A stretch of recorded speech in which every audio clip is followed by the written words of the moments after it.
ఎప్పటికైనా బొమ్మలాట సంసార జీవితం బొమ్మలాట ముఖ్యంగా గుర్తుపెట్టుకోవాలి. లేకపోతే మీరు గమనించండి, పెళ్లి కాని కుర్రాడు బట్టి కిళ్ళి కొట్టు దగ్గర నుంచుంటాడు, ఏదో నలుగురు స్నేహితులు కలుస్తాడు, వాడి దారిని వాడు ఏదో సరదాగా మాట్లాడుకుంటూ ఉంటే సాయంత్రం వేళ చలికాలం 5:30కి సినిమాకి ఎడుతూ ఉంటారు షికారుకో దంపతులు, భార్య భర్తను.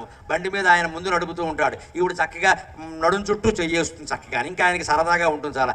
అందుకే నడుము చెట్టు కానీ హ్యాపీ అనుకుని బండి నడుపుతూ ఉంటాడు. ఈ కుర్రాడు ఉన్నాడే కాలేజీ కుర్రాడు, వీడు తిన్నగా ఉండక ఆ దృశ్యం చూసి లైఫ్ అంటే వైఫ్ బండి అలా ఉండాలి. మనం ఉన్నాం ఎందుకు ఇక్కడ, సత్రం పోయినా మటన్ నిద్ర, మన కోసం చూసేవాళ్ళు లేడు, మనం సినిమా చూసినా ఒక్కళ్ళమే వెళ్ళాలి, అందుకే పెళ్లి చేసుకోవాలి అని మొదలుపెట్టి పెళ్లి చేసుకుంటాడు.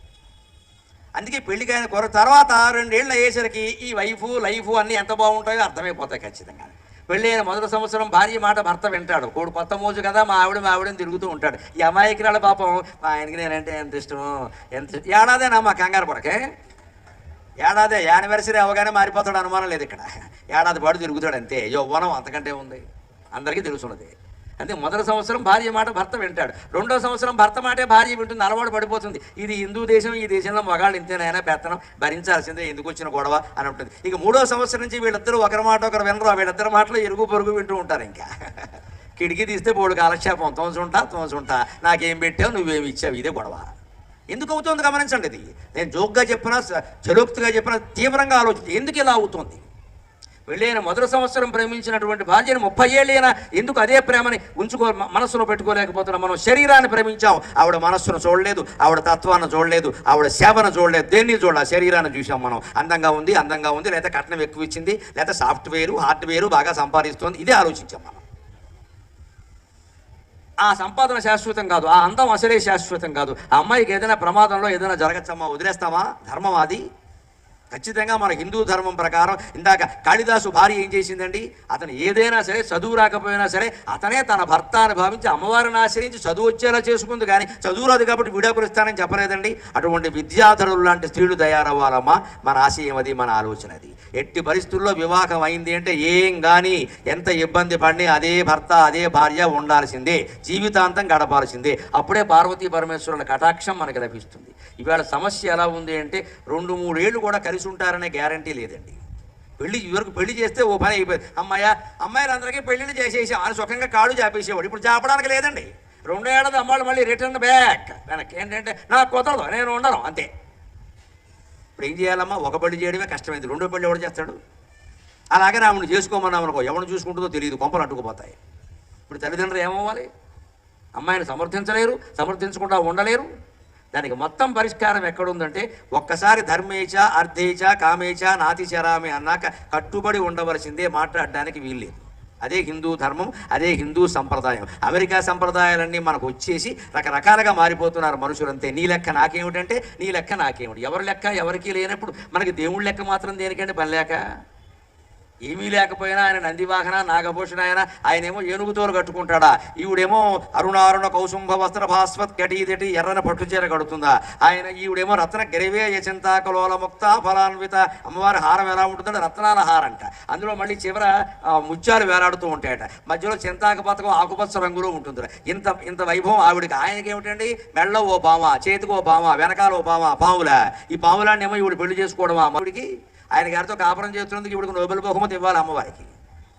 ఆయనేమో చర్మం కట్టుకుంటాడా, ఈవిడేమో పట్టుచీర కట్టుకుంటుందా, ఆవిడేమో సర్వాభరణాలు పెట్టుకుని అలా కూర్చుంటుందా అమ్మవారు శుభ్రంగాను. ఆయనేమో ఏమీ లేకుండా ఏనుగుతోలు కట్టుకుని పావులు పెట్టుకుంటాడా.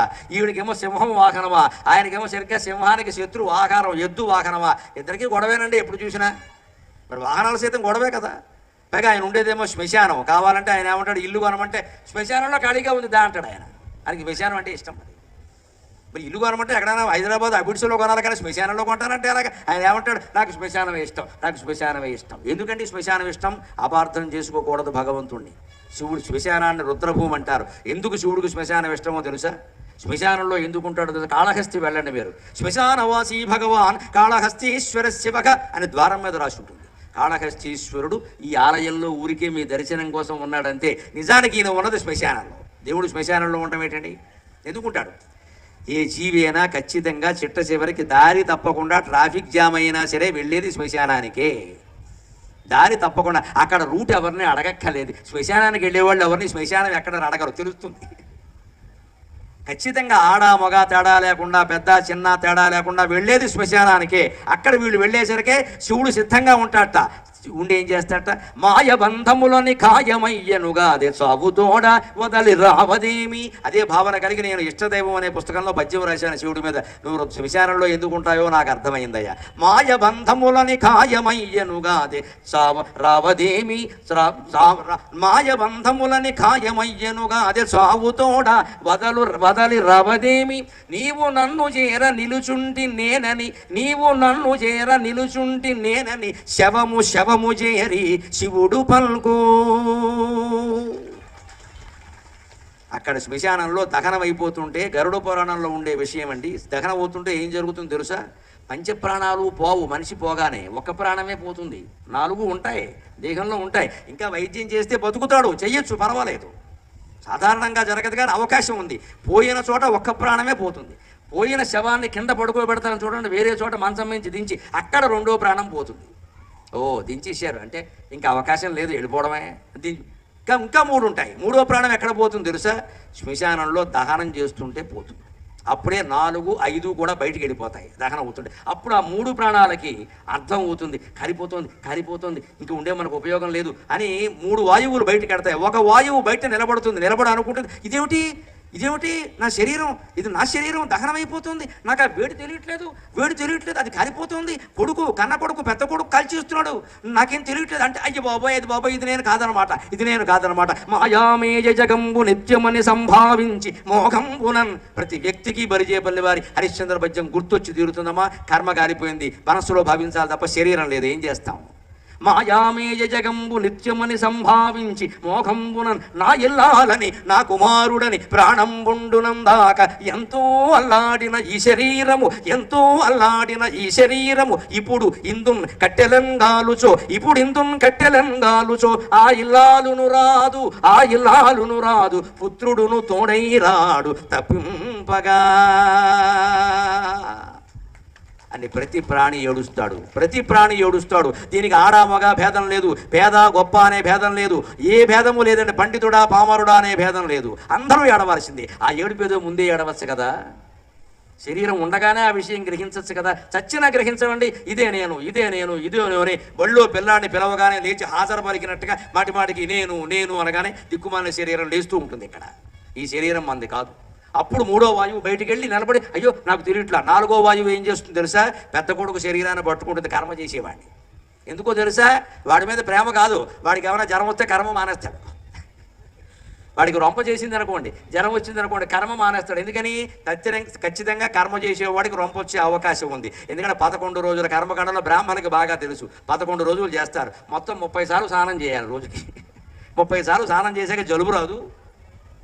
అందుకే నదీ తీరంలో పెడతారు కర్మకాండ. ఎందుకంటే మాటికి మునగరా నాయన బయటికి రారా ఎలా కుదురుతుంది? అందుకని నదీ తీరంలో పెట్టేస్తారు. బాబు మునుగు బయటికి రా. ఇన్నిసార్లు మునిగితే జలుబు చేయదు, కానీ చెయ్యదండి. కర్మ చేసేవాళ్ళు ఎవరినైనా మీరు గమనించండి, ఆశ్చర్యకరంగా 11 రోజులు అయ్యి 12వ రోజు ఆశీర్వచనం అయ్యే వరకు పెద్ద కొడుకు ఏ రోగము రాదు. ఎవరు కాపాడుతున్నారండి? పోయిన పితృదేవతలు కాపాడుతున్నారమ్మ. వాడిని అనుమానమేందా?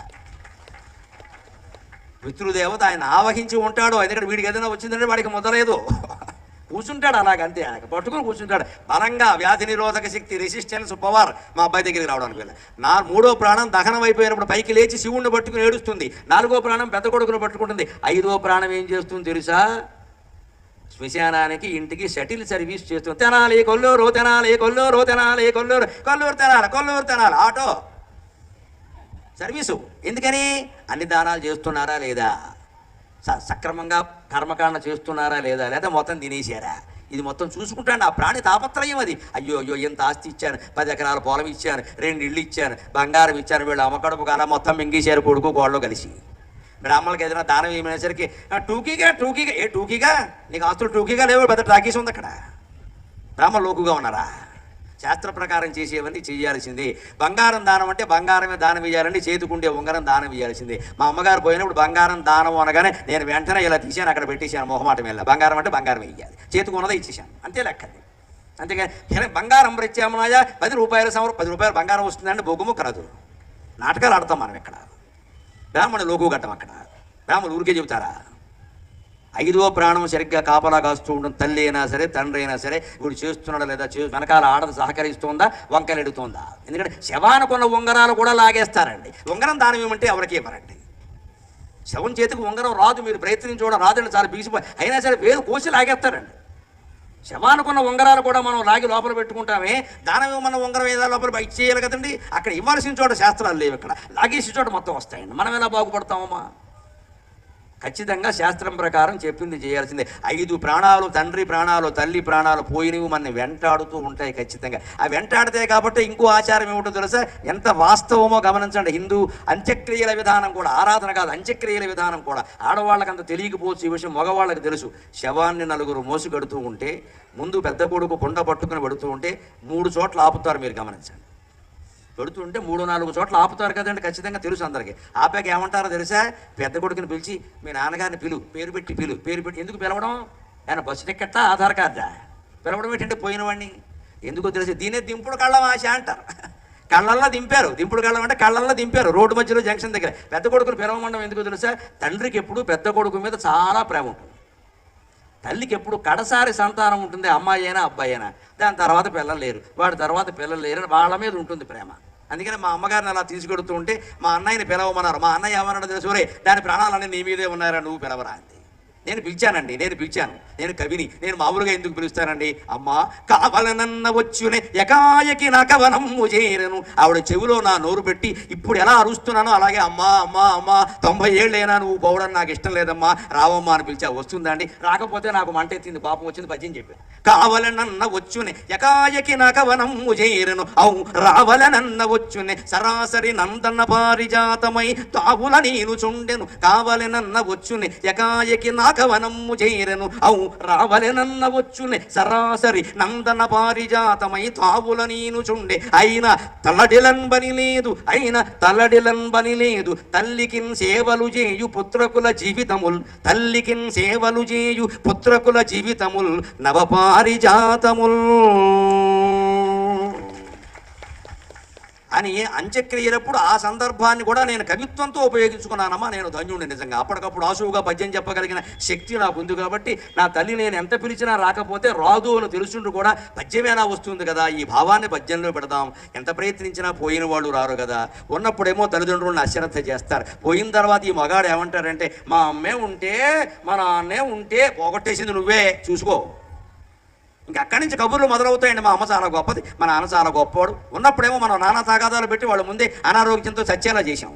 పోయిన తర్వాత పెద్ద వైభవాలు, అందరికీ భోజనాలు. ఎందుకంటే ఈయన గొప్పతనం బయటపడాలి. ఇక్కడ ఈ నాటకాలు ఆడితే ఉపయోగం లేదండి, ఖచ్చితంగా రాడు. అందుకే మన సంప్రదాయంలో ఏమంటారంటే పోయినప్పుడు ఒకటే ప్రాణం పోతుంది కాబట్టి, ఇంకా ఒక ప్రాణం దించినప్పుడు పోయింది కాబట్టి, ఇంకా 3 ప్రాణాలు ఉన్నాయి కాబట్టి బతికే అవకాశం ఉంది కాబట్టి అక్కడ పెద్ద కొడుకు ఆయన్ని ప్రేమించేటువంటి వాడు చెవులో నోరు పెట్టి నాన్న నాన్న నాన్న నాన్న అంటే వస్తాడేమో అని ఒక ఆశ.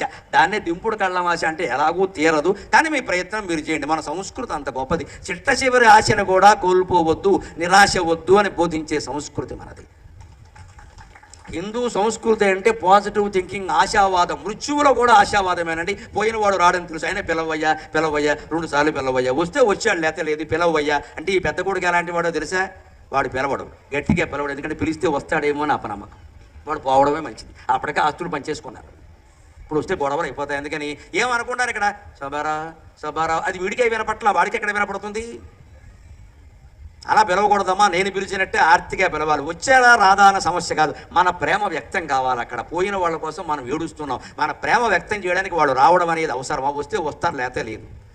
మనం చేసే పని సరిగ్గా చేయాలి కదా. భగవంతుడు ప్రత్యక్షం కాకపోయినా సరే, భగవంతుడు మన కోరికలు తీర్చకపోయినా సరే, మన కష్టాలు తీర్చకపోయినా సరే, పూజ మనం చేస్తే దండం పెడితే చిత్తశుద్ధిగా పెడుతున్నామా లేదా, దేవుడా కాపాడు అంటున్నామా లేదా, ఆ ఆర్తి మన తల్లిదండ్రుల విషయంలో కూడా ఉండాలి. ఉన్నప్పుడు ఉండాలి, పోయినప్పుడు ఉండాలి ఖచ్చితంగా. అదే పితృదేవత ఆరాధన. అందుకని శంకరాచార్య చివరిగా ఒక మాట చెబుతున్నారు, అమ్మా నేను కష్టాలు వచ్చినప్పుడు ప్రార్థించాను అనొద్దు. ఎవరైనా చిన్నపిల్లలు ఆకలేసినప్పుడు తల్లిని ప్రార్థించినట్టే నేను కూడా కష్టాలు వచ్చినప్పుడే ప్రార్థిస్తా, అందుకని నన్ను అనుగ్రహించవమ్మా అని చిట్ట చివరిగా ఒక్క మాట చెబుతున్నారు. మత్సమః పాతకీ నాస్తి పాపఘ్నే త్వత్సమానకీ ఏవం జ్ఞాత్వా మహాదేవి యథాయోగ్యం తథా కురు. అపరాధ క్షమాపణ స్తోత్రం కాబట్టి ఎన్ని పాపాలు చేసిన వాళ్ళకైనా భయం తొలగిపోయేలా చెబుతున్నారు ఆయన. ఒక పెద్ద మాట అంటున్నారు అమ్మవారితో, అమ్మ నా అంత పాపాత్ముడు ఇంకొకడు లేడు, కావాలంటే పందెం చూపించమంటున్నాడు ఆయన. నా అంత పాపాత్ముడు ఇంకొకడు లేడు. ఒరే పాపాత్ముడా నా దగ్గరికి ఎందుకు వచ్చావరా అంటే అంటాడు, నీ అంత దయామయ్యి కూడా ఇంకెవరూ లేరు, అందుకే నీ దగ్గరికి వచ్చా. ఇది మనం గుళ్ళో మాట్లాడాలి. నా అంత పాపాత్ముడు లేడు, తెనాలి మొత్తం ఛాలెంజ్ చూపించండి కావాలంటే అంటాడు. అలాగే మరి నా దగ్గరికి ఎందుకు వచ్చావురా, ఇంత పాపాత్ముడు గుళ్ళోకి వచ్చావంటే నీ అంత దయామయ్యి లేదు కదమ్మా, అందుకే నీ దగ్గరికి వచ్చాను. అమ్మవారు అంత దయామయ్య, తల్లి అంత దయామయ్య. ఎంత లాజిక్ అండి, ఎంత లాజిక్ అండి. ఈయన మించిన లాయర్ ఎవడు ఉంటాడు? మన తరఫున వాదిస్తున్నాడండి ఆయన.